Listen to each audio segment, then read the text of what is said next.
Let's talk about the latest cosmic scare, Three-Eye Atlas. It's been making headlines and sparking panic, but it's just the newest chapter in a story we've been hearing for years, the fear of alien invasion and the end of the world. But here's the twist. What if these so-called aliens aren't who we think they are at all? And more importantly, who is actually coming, and what are we really expecting?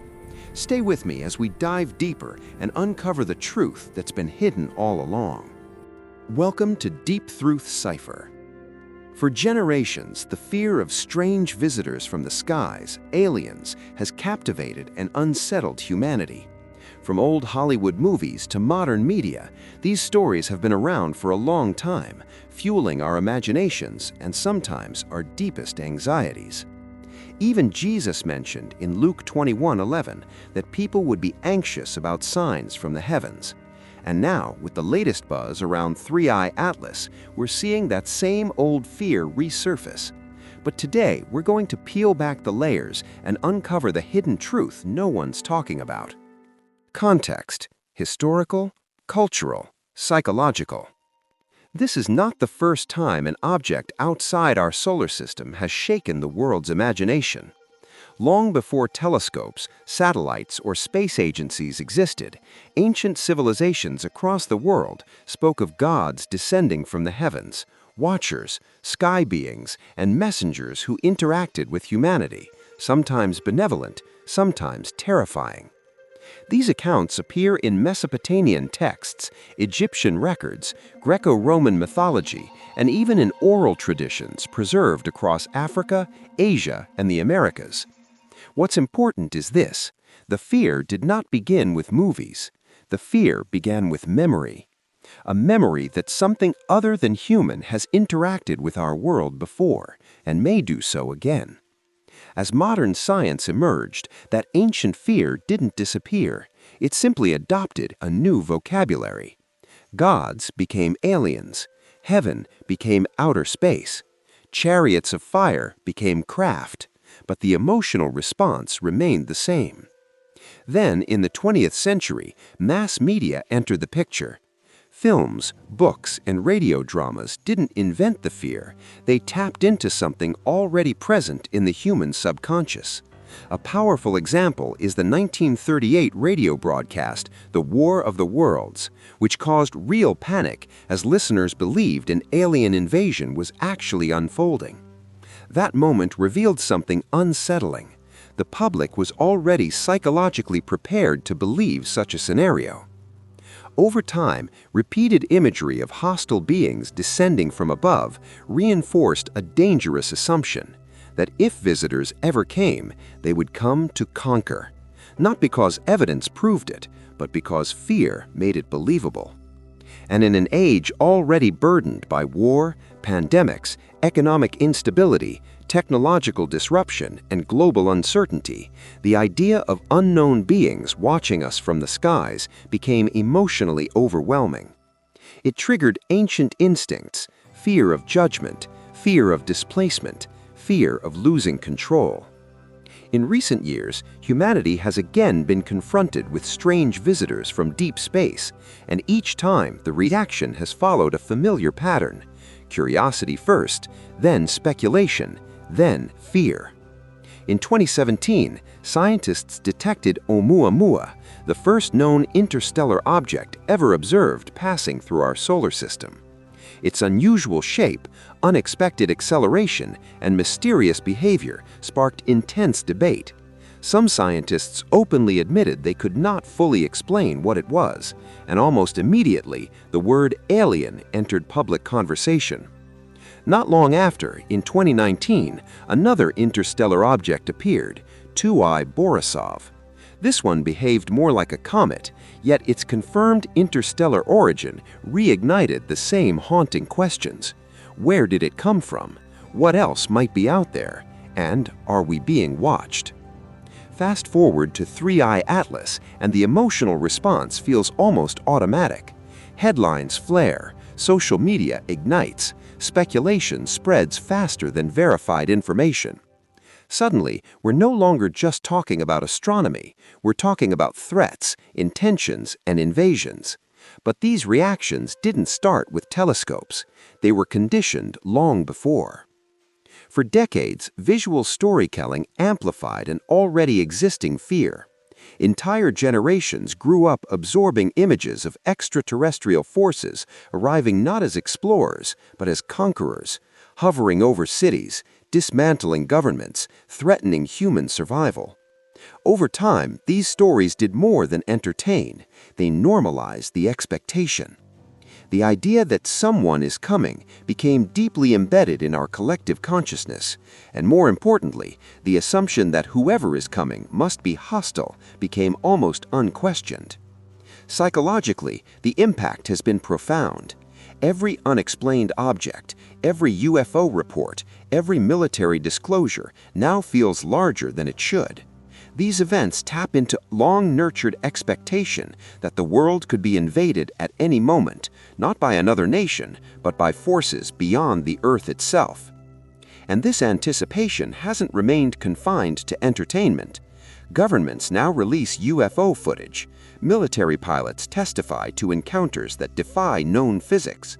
Scientists openly discuss the possibility of non-human intelligence. News outlets speculate. Influencers sensationalize. Fear and fascination feed each other in a continuous loop. The result, humanity lives in a constant state of anticipation. Something is coming, someone is coming, and we're told to be afraid. Yet here's the critical question, one almost never asked. Why does every narrative assume the arrival must be bad? Who decided that the visitors are enemies? And what if this fear itself is the real deception? Because long before telescopes detected interstellar objects, long before mass media amplified panic, and long before modern science gave these fears new language, the idea of higher beings beyond human sight influencing Earth was already present, quietly, consistently, and deliberately. And that brings us to the question we must now confront. Who are these aliens everyone is afraid of, really? Who are these aliens? Truth, deception, and their mission? To answer this question properly, we first need to set aside modern caricatures. When most people hear the word alien, they imagine strange creatures, reptilian beings, insect-like entities, gray humanoids, hybrids, or monstrous life forms lurking in the shadows of space. Popular culture often portrays them as hostile, cold, predatory, or grotesque. Their supposed mission, invasion, experimentation, exploitation, or the harvesting of Earth's resources. But here's the first truth we must confront. Those images are not ancient. They are modern distortions.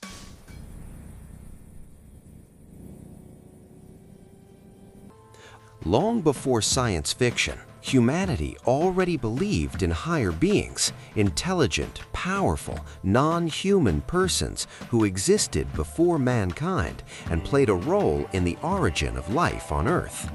These accounts appear across civilizations, Sumerian tablets, Egyptian records, Greco-Roman traditions, and many ancient cultures speak of divine beings who descended, instructed, ruled, or interacted with humans. Yet while these sources differ, overlap, and often contradict one another, only the Bible provides a clear, logical, and internally consistent explanation of who these beings are, why they exist, and what their relationship to humanity truly is. According to the Bible, intelligent life did not begin with humans. God existed first. Then other intelligent, personal, non-human beings were created, what the Bible calls angels. When the morning stars joyfully cried out together, and all the sons of God began shouting in applause. Job chapter 38, verses 4 and 7. This passage shows that intelligent spirit beings existed before the creation of mankind. These beings were not forces, energies, or symbols. They were persons capable of thought, choice, communication, creativity, and moral responsibility. And this is critical. The Bible does not describe these beings as grotesque, animalistic, or monstrous. On the contrary, they are repeatedly described as glorious, powerful, intelligent, and beautiful, far more advanced than humans in ability and knowledge. When humans encountered them, the reaction was not disgust, but awe. His appearance was like lightning, and his clothing was as white as snow. Matthew chapter 28, verse 3. I looked, and I saw a man clothed in linen. His body was like chrysolite, his face like lightning. Daniel chapter 10, verses 5 and 6. This matters because the Bible explains something unique about humanity itself. Unlike animals created according to their kinds, humans were created in God's image. Let us make man in our image, according to our likeness. Genesis chapter 1, verse 26. That likeness was not physical alone, but intellectual, moral, creative, and relational. Humans reason, create, govern, imagine, and worship. This explains why humanity stands completely apart from every other life form on Earth. We are not the most intelligent animals, we are a different order of being.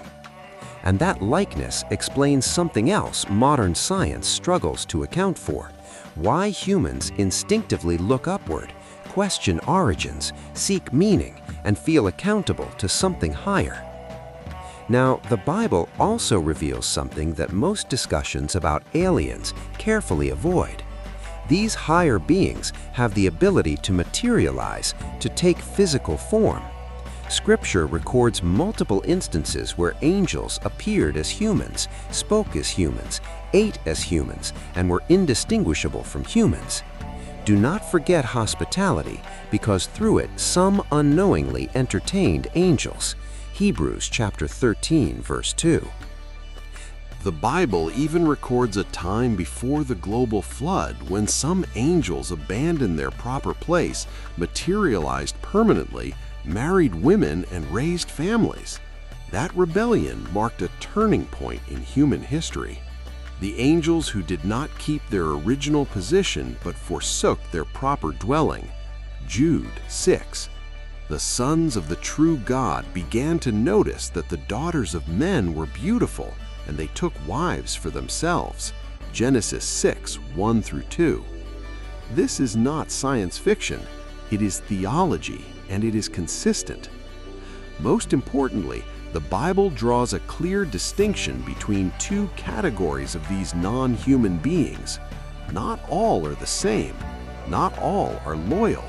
Not all share the same mission. One group remained loyal to God, working in harmony with His purpose for the earth and for mankind. Bless Jehovah, all you His angels, mighty in power, who carry out His word. Psalm 103:20. The other group rebelled, beginning with the deception in Eden. The serpent said to the woman, "You certainly will not die." Genesis 3:4. That rebellion introduced conflict, corruption, and competing influence over humanity. This explains why ancient traditions often conflict. It explains why modern narratives are confused, and it explains why fear dominates the conversation. The deception lies here, lumping all non-human beings into one hostile category. That is not the Bible's view. The Bible presents an ordered reality, a creator with purpose, a family of loyal heavenly beings, a group of rebellious ones opposing that purpose. Even Jesus Christ fits into this framework clearly and uniquely. Jesus did not come from a distant planet. He came from the heavenly realm. I have come down from heaven to do not my own will, but the will of Him who sent me. John 6:38. He materialized fully as a human, lived among humans, integrated completely, experienced suffering, and died as a human without hiding His origin. The Word became flesh and resided among us. John 1:14. Yet His mission was never exploitation, invasion, or escape from a dying world. His mission was restoration. The Son of Man came to seek and to save what was lost. Luke 19:10. For a deeper explanation of the purpose of man and the earth and why Jesus came to earth and die, links are above. So when we strip away the distortions, the fear, and the modern myths, a very different picture emerges. The problem is not that higher beings exist. The problem is which narrative we are being taught about them. And that leads us to the next unavoidable question. If not all aliens are hostile, if the Bible presents both loyal and rebellious beings, then who is behind the negative narrative dominating our world today, and why fear is strategic? Who is behind the negative narrative and why fear is strategic? Now that we've clarified who these higher beings are and that not all of them are the same, we need to confront a deeper question. Why is the dominant narrative about aliens almost always negative? Why are we conditioned to expect invasion, destruction, and loss?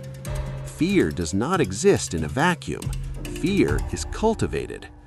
According to the Bible, there has been a long-standing conflict in the unseen realm, one that did not begin in modern times, nor suddenly erupt in the skies without context. Its earliest clear manifestation occurred in Eden, when deception was used to challenge God's authority and undermine His purpose for mankind. That event was not merely about disobedience, it was political. It questioned God's right to rule and introduced an alternative influence over human society. From that moment onward, Scripture shows that rebellious spirit creatures remained active in connection with the earth for a long period, not as distant legends, but as unseen participants in human affairs. Importantly, the Bible indicates that for much of human history, these spirit beings were not yet permanently confined. They were still going to and fro, operating between the heavenly realm and the earthly one. For example, Job 1:6 states, "Now it came to be the day when the sons of the true God entered to take their station before Jehovah, and Satan also entered among them." And Job 2:7 adds, "And Satan went out from the presence of Jehovah." This shows that after Eden, access to the heavenly realm was not immediately and permanently revoked. The conflict continued for centuries, developing over time, while humanity remained largely unaware of the larger struggle influencing its direction. But early in 1914, the situation changed dramatically. The Bible indicates that this was the moment when Satan and the demons were permanently barred from heaven, no longer allowed any access whatsoever, and confined to the vicinity of the earth. Revelation describes this development not as symbolism or myth, but as the outcome of a real conflict in the heavenly realm. Revelation 12:7-9 explains, "War broke out in heaven. Michael and his angels battled with the dragon, and the dragon and his angels battled, but they did not prevail, nor was a place found for them any longer in heaven. So the great dragon was hurled down, the original serpent, the one called Devil and Satan, who is misleading the entire inhabited earth. He was hurled down to the earth, and his angels were hurled down with him." Then Revelation 12:12 adds, "The reason for the intensified pressure humanity has experienced since that time. Woe for the earth and for the sea, because the devil has come down to you, having great anger, knowing he has a short period of time." This detail is crucial. From 1914 onward, the focus of these rebellious spirit beings became exclusively earthbound.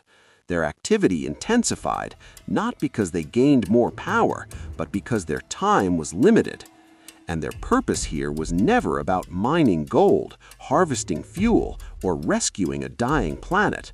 Those ideas distract from the real issue.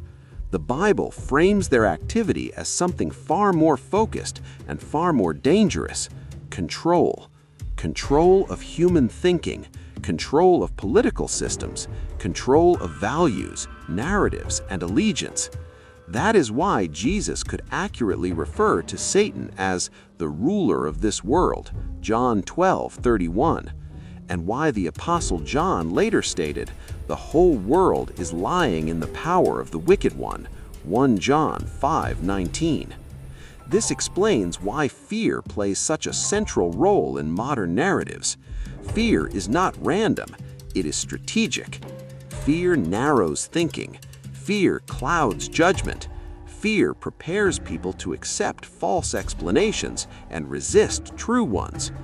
If humanity can be conditioned to believe that any intervention from beyond Earth must be hostile, then when genuine divine intervention approaches, it will be misunderstood, resisted, or even opposed. This is why modern narratives blur critical distinctions. All non-human beings are lumped together. All visitors are portrayed as threats. All intervention is framed as invasion. But the Bible never presents reality that way. Instead, it shows two opposing groups working towards opposite goals.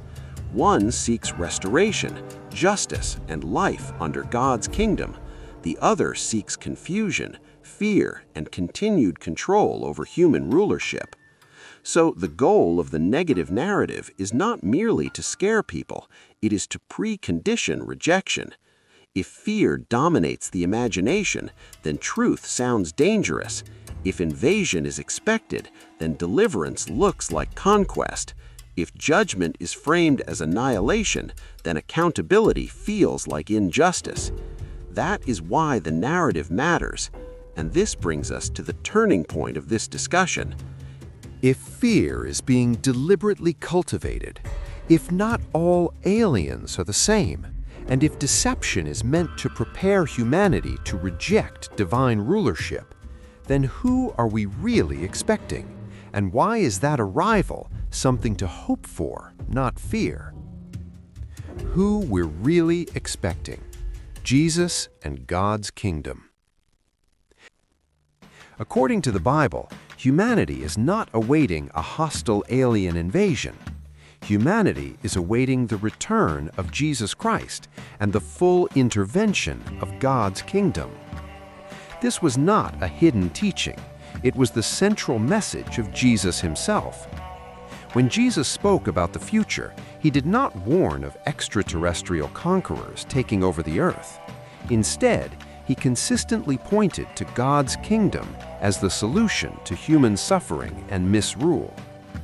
He taught his followers to pray, "Let your kingdom come, let your will take place, as in heaven, also on earth." That prayer alone is revealing. The goal was never humanity escaping the earth. The goal was heavenly rulership extending to the earth. Jesus repeatedly emphasized that this kingdom was real, active, and destined to replace human governments, not through chaos, but through rightful authority. In Daniel 2:44, this future intervention was foretold long before Jesus came. In the days of those kings, the God of heaven will set up a kingdom that will never be destroyed.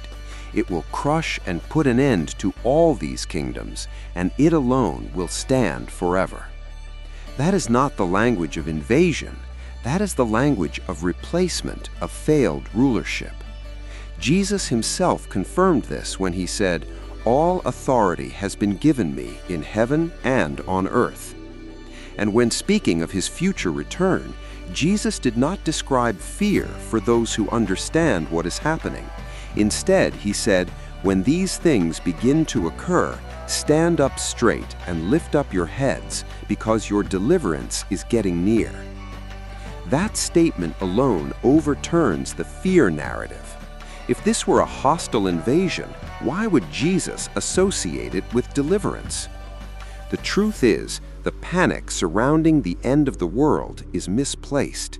What the Bible describes as ending is not the planet and not humanity, but a system of rulership opposed to God. Psalm 30 verses 10 and 11 explains it this way: "Just a little while longer, and the wicked will be no more. But the meek will possess the earth, and they will find exquisite delight in the abundance of peace." Notice again, the earth remains, humanity remains. What changes is who rules. This explains something crucial that often goes unnoticed. The Bible indicates that it is not humanity that is panicking about God's kingdom taking control. It is the unseen rulers who know what that takeover means for them. Revelation 12:12 tells us, "The devil has come down to you, having great anger, knowing that he has a short period of time." That short period of time explains the urgency, the agitation, and the escalation we see in world affairs. It also explains why deception intensifies, why fear is amplified, and why opposition hardens. Later, Revelation describes these unseen rulers actively preparing for confrontation, not because they expect victory, but because they refuse surrender. Revelation 16:14 says, "They are expressions inspired by demons and perform signs, and they go out to the kings of the entire inhabited earth to gather them together to the war of the great day of God the Almighty." Put simply and calmly, the Bible presents a striking reversal of popular belief. It is not humanity facing an alien invasion. It is rebellious, unseen rulers facing the loss of control. That is why Jesus' return is framed in Scripture not as destruction of the innocent, but as judgment of corrupt authority. Revelation 11:15 summarizes it powerfully. "The kingdom of the world has become the kingdom of our Lord and of his Christ, and he will rule as king forever and ever." This is why the Bible consistently urges people not to panic, but to stay alert, to think clearly, and to reject fear-driven narratives. Because once deception is exposed, fear loses its grip. And when fear loses its grip, hope becomes reasonable. The arrival humanity should expect is not hostile, it is rightful. Not annihilation, but accountability. Not invasion, but intervention. Not chaos, but restoration. And that is why the Bible presents the coming of Jesus Christ and God's kingdom as something to look forward to, not something to dread. So the real question is no longer, are aliens coming? The real question is, are we prepared for righteous rulership? Throughout this discussion, we've examined a fear that has followed humanity for centuries. The fear of unseen powers, visitors from beyond, and forces we cannot control. In our own time, that fear has a modern form: alien invasions, hostile extraterrestrials, and apocalyptic takeover narratives. But when we step back and examine the evidence, historical, psychological, and biblical, a very different picture emerges. The Bible does not describe humanity as helpless prey awaiting destruction. It does not portray Earth as a doomed planet needing evacuation, and it does not teach that the future belongs to hostile invaders. Instead, it reveals that humanity is living at a turning point, when corrupt rulership is reaching its limit and righteous rulership is about to take over. The fear dominating global narratives is not proof that something terrible is coming for mankind. It is evidence that something decisive is coming against deception, injustice, and misrule. That distinction changes everything. What is ending is not life on Earth, but a system that has failed to bring peace, security, or justice. What is approaching is not invasion, but intervention. Not annihilation, but accountability. Not chaos, but restoration. And that is why Jesus urged people not to panic when world conditions intensify, but to understand what is happening. Knowledge replaces fear, truth dissolves anxiety, and clarity restores hope. The real danger today is not that people are afraid. The real danger is that fear is being aimed in the wrong direction. Once that fear is redirected away from myths and towards understanding, people are free to think, to hope, and to prepare calmly for what lies ahead. If this discussion has helped you see current events differently, don't stop here. The Bible provides a clear, coherent explanation of God's purpose for the earth, for mankind, and for the future, free from speculation, fear, or sensationalism. You're encouraged to explore these topics further by visiting www.jw.org, where you can read the Bible online for free, access clear explanations about God's kingdom and the future of the earth, find answers to questions many people are afraid to ask, and locate meetings near you where the Bible is discussed openly and respectfully. And if this video helped you think more clearly about what's really happening in the world, consider sharing it with someone who may be struggling with fear or confusion. Because the goal is not to frighten people about the future, but to help them understand it.